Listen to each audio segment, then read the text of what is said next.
I thought it was a tremendous competitive effort by our guys.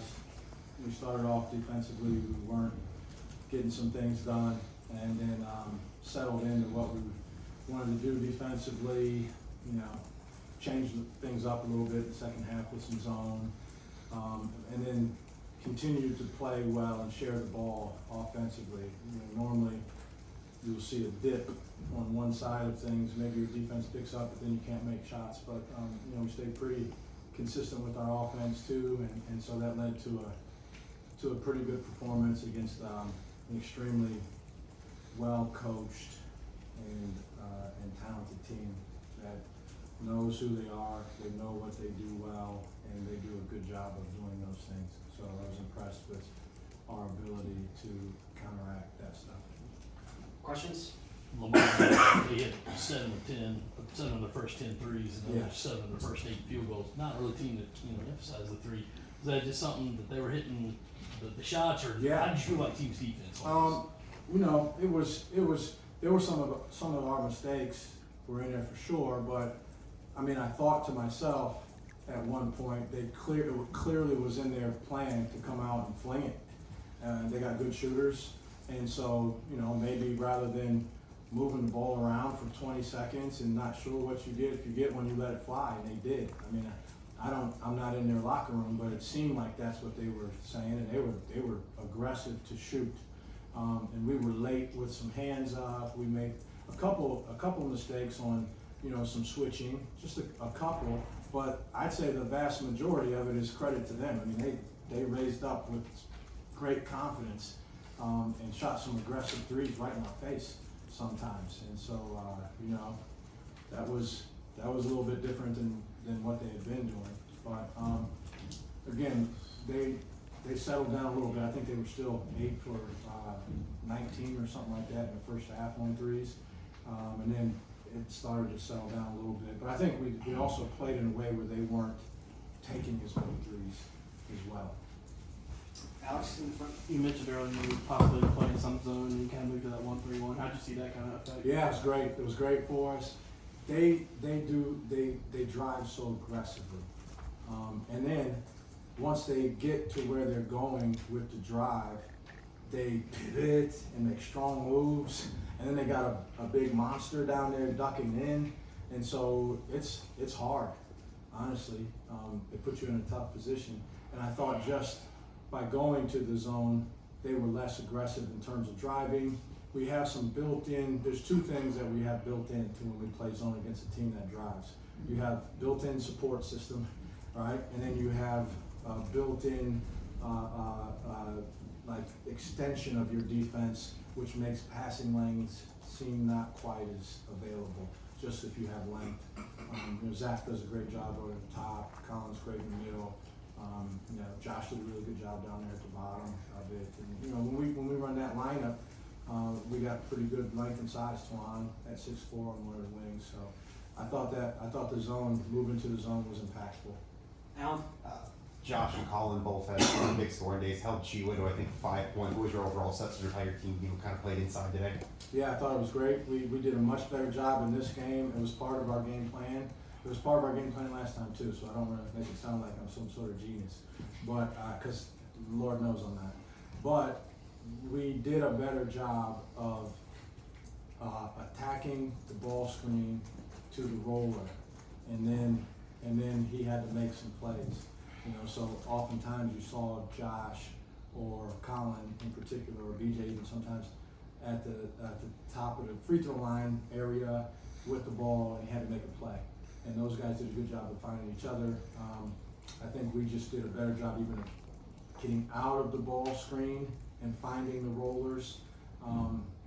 They probably got a couple offensive stickbacks too, but a lot of it just was the fact that we were making good decisions out of the ball screen and finding guys that were available. Madison? Kind of following up a little bit on that, you've been relying a lot on Josh these last couple of weeks. I know you had to rely on him quite a bit with the 3-7 players against Kentucky, and it just seems like he's kind of stepped up to the plate every week. What is it about his game that has just been so steady for you guys when you guys have to be that low in the paint? Yeah, Josh has been, I always use that dreaded C word with Josh, consistency. And I just think for young people in general, that's a challenge for probably everybody, but, he's finding a more consistent way about his game. He knows who he is. He knows for the most part what to stick to, what path to follow, where to go, and how to get back on the path if he gets off track. But Josh is massive. Josh is a good teammate. He plays hard, doesn't say too much. Not a lot of complaints coming out of his mouth. I respect that. But we've done a good job of finding him. He's gotten rebounds for us. He has kind of embraced that being a thing that he can do at a very high level, particularly offensive rebounds. And so, I mean, like I said, he's massive. So when we go against big bodies, it's nice to have him in there. Or even actually when we play against smaller guys, it'll force them to make an adjustment. Jack? Got two for you, Lamont.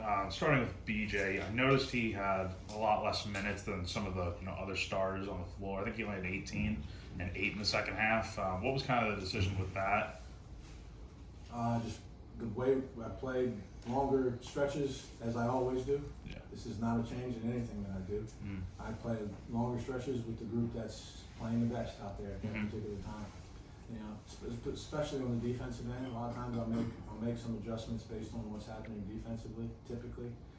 Sometimes it's offensive driven, but that group was playing better, and so I don't even know the minutes, right? So until you tell me right now that's 18 minutes, but so as I see guys playing well, and then they're fresh, I'm constantly asking guys, and you learn the ones that you can trust when they say they're fresh. I'm asking them constantly, guys that are playing well, getting things done, and if they're not, then they'll go back into the normal rotation. And that group was playing well. What did you? Oh, I'm sorry. Sorry, you had a second question. Yeah, I'm so sorry. What did you like seeing from Michi today? Obviously, he had a few threes. I feel like once he got one, it seemed like he started to get a lot more comfortable. Just wanted to hear what you thought. Yeah. That's Michi's been a key offensive weapon for us, and that's not going to change anytime soon. So the games where he plays well, we're typically in a better position to win the game. But we saw in the last game, he had 6 rebounds and 6 assists to no turnovers. That went even when he's not making shots. I think he had 1 in that game. And he still is impactful for our team, and our team needs him. Today, he ended up making more. I haven't even seen the stat sheet, so I don't know what he finished with it. I know he splashed a couple threes in, but yeah, he's a big part of what we do, and we're so team oriented that it's funny for me to come in and talk about guys individually because our whole group is just so team centric. Phil, and then David. I got two for you. All right. You're, These two parties, man. You gotta remember what they asked me. you're down 10 in the first half, and it looks like they're going to shoot you out of the building with the threes. What'd you say to your guys at that point, and how did you feel about trying to get the game back under control at that stage? Yeah, I mean, you just remind them it's a basketball game. There's 40 minutes. There's a lot of possessions. There's going to be a lot of possessions in the game, so you can't overreact. Which there may have seemed like a little overreaction. I said that at halftime. A couple times we did overreact, but we do need to overreact on things that we can control, right? Here's a screen. You're supposed to go over it. You went under it. Well, let's overreact to that. So the next time we're going to get another opportunity, you go over the screen. That's just a decision that you made. So that's where our overreaction was. I also acknowledge the fact that they made, you just go out there, their best shooter, our best shooter, Steph Curry maybe not him, he's an extreme, but the best shooter on most college teams, if they just randomly walk onto the court and get 10 wide open threes, 7, I guess. Sometimes he'll make 7. So we didn't want to overreact because they made some shots. Let's press up closer, get a hand up on the guys, they're shooting the ball well. Right, we don't have any fouls. Let's play it closer. If they go by us, we can take a foul up. So I think that just was the message. And you mentioned the unselfishness of this team. I mean, is it going beyond maybe what you expected, the way these guys share the ball and always looking for the next pass, the next open man, just based on the assist to basket ratio? Yeah, that's incredible, isn't it? I mean, we have an incredible group. We have an incredible group. I think I put that out there before. I'm going to double down on it again. We have an incredible group, and when I say that, I mean less about the fact that they have won games. I think that's a byproduct of them being good teammates. I think it's a byproduct of them trusting and believing in what we say, a byproduct of them being unselfish guys by nature, a byproduct of them all really being guys that want to win. But yeah, I think that's probably an extreme to go 16 assists on 16 baskets in the first half and it's 25 for 29. I think at the end of the game, right? That's a little crazy. Okay, I mean, you could be the most unselfish team ever, and you know a guy gets a steal here and there, and he just goes coast to coast, doesn't he? So anyway, yeah, I mean, it makes me happy.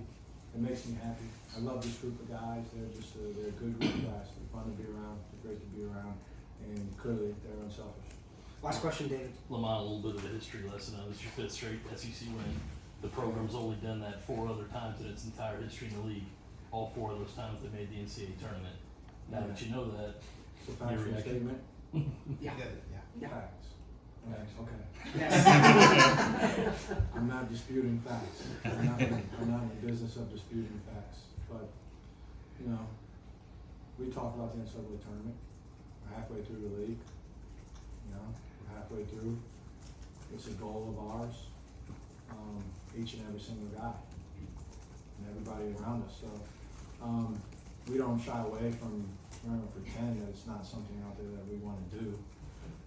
It's the most important thing for us, honestly, that we want to do. There's all these other milestones and things that we want to accomplish in terms of developing a program, establishing things. That's my job. These guys, it's about this year only, right? And so they want to play in the NCAA tournament, and I want to play whatever role I can to help them experience that. It's an unbelievable experience for a college guy to play in the NCAA tournament. It's unbelievable. And they'll never, ever forget it. So if I can have a small role in that, then I'm going to do anything I can. But they're driven to try to achieve the goal of playing in the NCAA tournament. Thanks, Coach. Thanks, Lamont. Thanks, Thanks, Lamont. Trevor. I don't